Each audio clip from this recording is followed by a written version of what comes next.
for the money, two for the show. You're getting ready now, go get your own you. Step on that blue suede shoe. We're gonna do the thing before my blue suede shoe.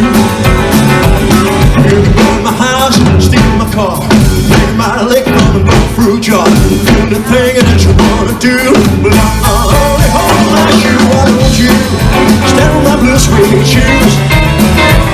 We can do the thing before my blue suede shoe. Let's go.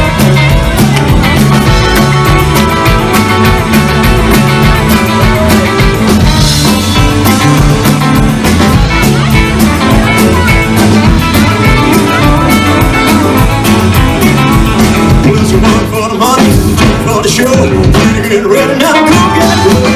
You stand on my blue suede shoe. We can do the thing before my blue suede shoe. Blue suede shoes, blue suede shoes, baby. Blue suede shoes, blue suede. We can do the thing before my blue suede shoe. Blue suede shoes. Blue suede shoes, baby. Blue suede shoes. Blue suede. We can do the thing with all of my blue suede shoes.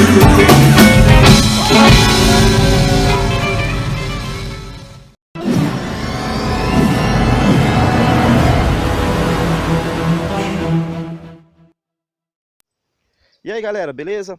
Olha só o que eu tenho aqui atrás de mim. É um lindo pé de manga. Se eu não me engano, a espécie de manga que essa aqui dá é aquela manga Tommy. É uma manga bem grande, bem gostosa também. E hoje eu amanheci com muita fome, vontade de comer manga. Então eu me dirigi até o pé de manga, que fica bem próximo aqui à minha casa. Olha só galera, não tem manga. Isso me deixou muito irritado, eu estou muito chateado. E eu vou perguntar para essa árvore por que ela não vai me dar fruto. Ô árvore, por que você não vai me dar uma fruta? Cadê as mangas? Eu quero comer manga. Cadê? O que houve com você que você não vai me dar fruto? Estou falando com você, árvore. Me responda, seja educado. Eu detesto falar com árvores que elas não me respondem. Elas têm que me responder, porque... Não sei, porque eu acho que elas têm que responder. Então, pessoal, eu fazendo essa dramatização aqui, eu sei que não está no período de ter frutos aqui. Faz algum sentido eu vir até aqui, nessa árvore, e amaldiçoá-la de uma tal maneira que amanhã ela fique toda seca, sendo que eu sei que a época de fruto não é agora? Então isso aqui foi só uma dramatização para você ver o qual ridículo e idiota é essa ideia de um homem amaldiçoar um pé de fruta porque ela não deu fruta fora de época. Sendo que esse homem é visto, é endeusado como um ser muito inteligente, um ser que sabe de tudo, onisciente, que saberia de tudo. Faz algum sentido isso para vocês, pessoal? E outra coisa... Muitos vão aqui para defender essa barbaridade, essa loucura que está escrito aí nesses textos. Vão falar que isso era apenas um ensinamento que Jesus estava dando. Vão espiritualizar o texto. O texto é claro, está mostrando Jesus com fome, indo até um pé de fruto, um pé de árvore que dá frutos, para tentar comer alguma coisa. Chegando lá, ele já sabia que o tempo não era o adequado para ter frutos, e mesmo assim ele se surpreende. Não sei como que um ser onisciente pode se surpreender com as coisas, ele já devia saber que não ia ter fruto. Ao invés dele fazer um milagre para, sei lá, produzir frutos, se eu tenho poder, eu quero comer fruto, eu quero comer manga, eu tenho o poder de fazer isso. Sei lá, eu fazia minha mágica aqui, meu milagre, e ela ia começar a dar frutos, mesmo fora de época, porque eu posso, eu não tenho todos os poderes. Mas Jesus, ao invés de fazer algo do tipo, ele prefere amaldiçoar a árvore. Aí, como eu ia falando, vai ter pessoas dizendo que isso é espiritual, que aquilo ali, aquele fígado ali se refere a Israel. Aí é onde eu quero chegar. Jesus, você não tem coragem, ele não era homem suficiente para tecer críticas a Israel sem ter que utilizar uma árvore como figura de linguagem? Ele precisaria matar uma árvore de verdade, que também é um ser vivo, para poder fazer uma crítica a Israel? Ele não é homem suficiente para chegar e fazer suas críticas a Israel diretamente, sem ter que usar uma árvore ou algo do tipo? Então, essa dramatização aqui é para você ver o ridículo que é, cara, essa história. É ridículo isso, cara. E ainda tem gente que acredita que tudo que está na Bíblia é algo muito inteligente, é algo fora do normal, né? Olá, amigos do canal. Mais um vídeo aqui para a gente falar sobre religião, para a gente fazer análise, para a gente refletir e ver o que as narrativas bíblicas falam e a gente trazer para a prática, para a nossa vida real, para a nossa realidade e ver se isso faz sentido na vida prática. Se aquilo que está descrito nas narrativas são algo plausíveis e algo que realmente tem algum sentido naquilo. Os nossos amigos cristãos, eles defendem muito os ensinamentos de Jesus. Para eles, os ensinamentos de Jesus é algo extraordinário. São ensinamentos muito valorosos, ensinamentos que um ser humano normal não poderia pensar em algo do tipo. E você vê que eu já tenho um vídeo aqui que eu falei sobre alguns ensinamentos de Jesus, que eu falei que talvez aquilo não fossem os ensinamentos tão inteligentes assim, tão fundamentais, que eu até coloquei inúteis, que realmente tem alguns ensinamentos dele que são inúteis, coisas bobas. E hoje eu vou analisar uma ação que Jesus fez. A análise hoje vai ser do texto ali de Marcos, que as pessoas acreditam que esse evangelho é o mais antigo deles. Então a gente vai partir por aí. E Marcos, ele descreve ali os atos que Jesus teria feito. Se você quiser acompanhar, esse texto está lá no livro de Marcos, no capítulo 11. Eu vou ler aqui rapidinho, o texto é pequeno, e a gente vai comentando de acordo com o que a gente for lendo aqui, tá bom? No dia seguinte, depois de saírem de Betânia, teve fome. Quem teve fome aqui? Jesus e seus discípulos. Eles estavam com fome. E avistando de longe uma figueira que tinha folhas, foi ver se porventura acharia nela alguma coisa. Então aqui você vê que Jesus, sendo onisciente, ele teve que ir até a figueira para saber se lá tinha fruto. Ele não sabia antes de ir até lá, pelo menos é o que dá para entender com o texto. Ele teve que conferir pessoalmente. E chegando a ela, não achou senão folhas, porque não era tempo de figo. Então Jesus foi até lá, aquela figueira que ele viu bonita, com muitas folhas, e lá ele percebeu que não tinha figos, apesar dele já saber que aquilo ali não era tempo da árvore ali, da fruteira, ter frutos, não era tempo de figo. Aí aqui a gente tem algo que é meio irracional para a gente se pensar. Jesus ele vai conversar com a árvore como se a árvore fosse uma pessoa. Aí Jesus falando disse à figueira: nunca mais coma alguém fruto de ti. E seus discípulos ouviram isso. Então aqui você vê que Jesus ele teve que ir lá pessoalmente conferir se o pé de figo lá, a figueira, tinha frutos.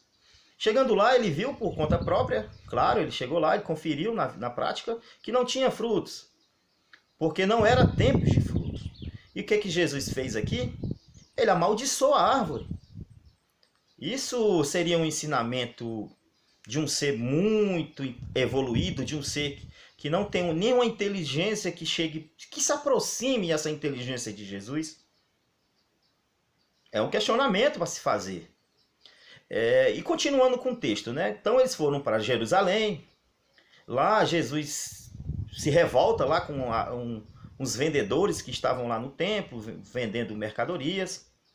Ele se revolta lá e tal, a história continua. E na manhã seguinte, eles voltam, né, pelo mesmo caminho, e eis que eles encontram novamente a figueira. Só que dessa vez a figueira estava seca. Ela tinha morrido totalmente. Estava totalmente seca.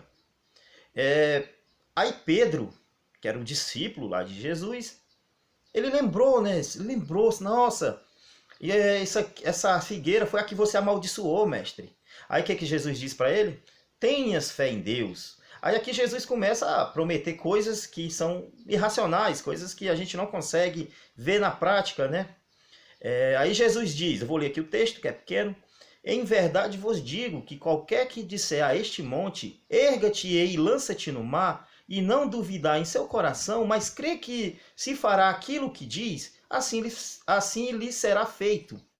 Por isso vos digo que tudo o que pedires em oração, credes que o recebereis e tê-la-lo-eis.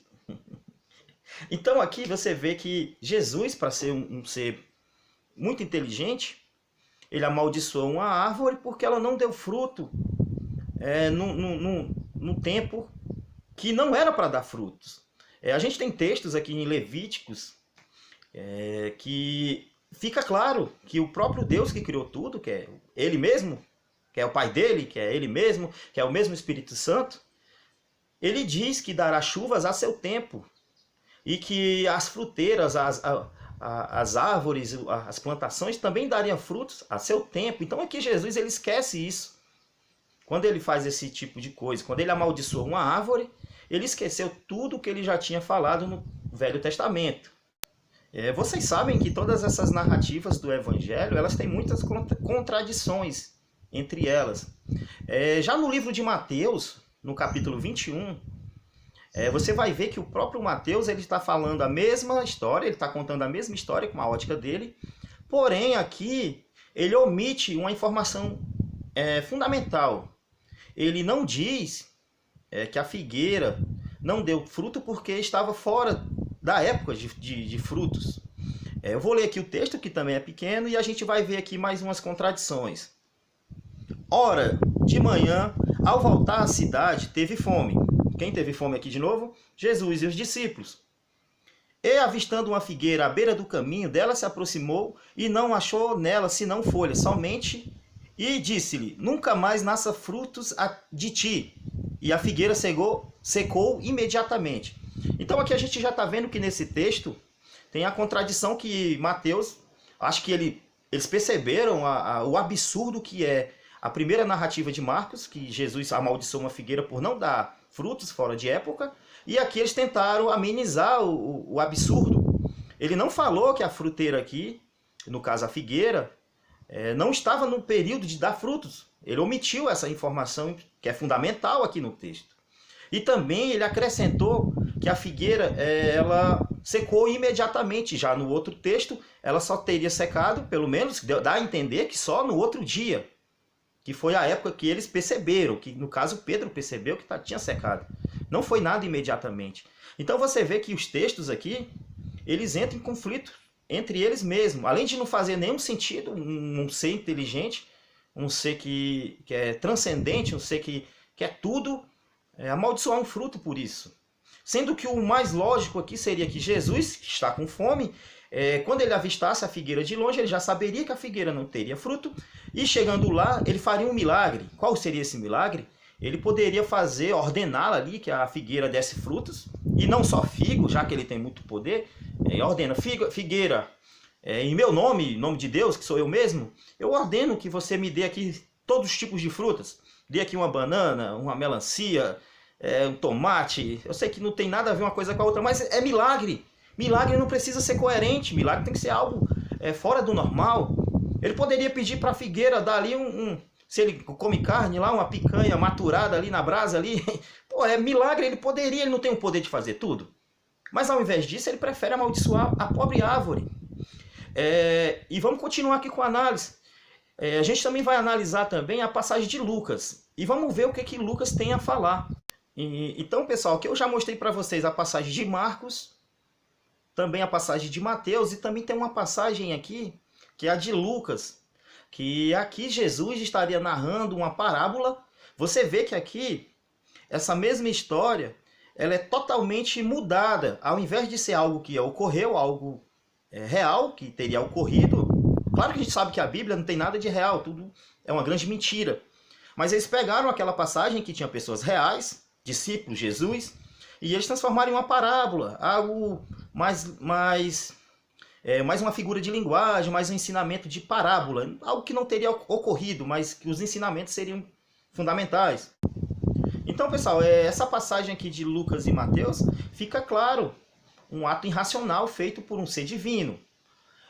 Mas aí no livro de Lucas, no Evangelho de Lucas, a gente tem uma história que é bastante parecida, que é transformada em parábola. Aqui Jesus está contando o seguinte, eu vou ler aqui para vocês e a gente vai analisar também. E passou a narrar esta parábola. Certo homem tinha uma figueira plantada na sua vinha, e indo procurar fruto nela, e não o achou. Disse então ao vincultor: eis que há 3 anos venho procurar fruto nesta figueira, e não o acho. Corta-a, para que ocupa ela ainda a terra inutilmente. Então o homem foi procurar frutos, ele não encontrou e mandou cortar a árvore, porque estava inutilmente ocupando uma terra. Respondeu-lhe ele: Senhor, deixa este ano ainda, até que eu cave em derredor e lhe deite estrume. E se no futuro der fruto, bem, mas se não, cortá-la-ás. Então aqui a gente vê que aquela mesma história, que é uma história bem parecida, que uma figueira deveria ser cortada porque não estaria dando frutos, certo? E aqui pegaram toda aquela história e transformaram em uma parábola. Aí você vai me perguntar, mas essa aí não é a mesma história, é uma história diferente. Pode até ser, mas por que então Jesus estaria narrando algo que seria exatamente algo que ele fez nos evangelhos? Faz algum sentido isso para vocês? Eles viram que esse texto é um absurdo total, então eles tentaram amenizar as loucuras que tem lá. É isso que ocorre. Você vê que um ser que é tão inteligente, uma divindade, fazer algo irracional desse jeito. Como eu já falei, ele poderia muito bem ter ordenado que essas frutas, que essas fruteiras desse fruto à sua vontade. Aí você vai me falar o seguinte: não, cara, você não está entendendo o texto. O texto ali é algo espiritual. Quando Jesus se refere à figueira, ele está falando de Israel, que era o povo dele. Tá, tudo bem, vamos supor. Porque assim, a gente sabe que os cristãos, eles adoram espiritualizar textos. Qualquer texto que eles acham que não faz sentido, que é irracional, você vê aquele texto, eles vão pegar aquilo ali e vão espiritualizar. Não, os ensinamentos é diferente. Aí você vê que ali são pessoas reais, com fome, procurando comida. Você pode pegar qualquer coisa e espiritualizar. Eu posso pegar um jogo de futebol e espiritualizar aquilo ali, achar um contexto, alguma coisa que seja real ali, alguma coisa que sirva de ensinamento, sei lá. Um time saiu perdendo de 3-0 no primeiro tempo e no segundo tempo ele virou a final para 4-3 e foi campeão. Alguém vai entender a referência, mas o que eu posso espiritualizar ali? É que as pessoas não devem desistir, não devem se entregar ali, devem sempre lutar enquanto tiver chance. É uma espiritualização de um futebol. A mesma coisa eles fazem aqui com o texto. Mas digamos que você tenha razão e que realmente Jesus estava fazendo crítica a Israel. Por que Jesus ele precisa falar em enigmas? Por que ele não foi direto? Por que ele não chegou e fez as críticas a Israel do jeito que... sem ter algum... Ele estava com medo de alguma coisa? Ele não já sabia que ele ia ser morto? Se eu sei que eu vou morrer, eu vou ter medo de quê mais? Eu posso fazer as críticas que eu quiser. Então Jesus ele não teve coragem suficiente para fazer as críticas a Israel? Foi isso que aconteceu? Então, pessoal, isso aqui é algo tão irracional, algo tão sem sentido, que é um ser amaldiçoar uma árvore porque ela não dá frutos fora de época. Isso faz algum sentido? Cara, eu não sei como que as pessoas acreditam nisso e levam isso tão a sério, né? Espiritualizam ali aquele texto para dar um sentido.